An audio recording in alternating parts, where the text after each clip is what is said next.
أعوذ بالله من الشيطان الرجيم. إن الذين قالوا ربنا الله ثم استقاموا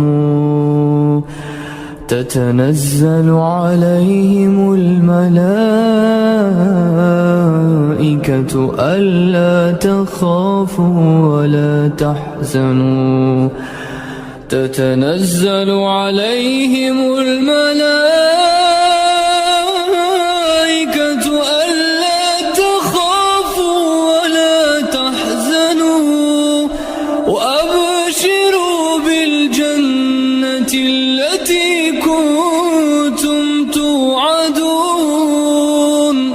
نحن أولياؤكم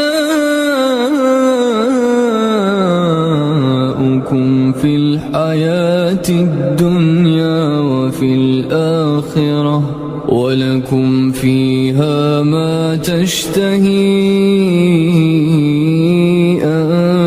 أنفسكم ولكم فيها ما تدعون نزلا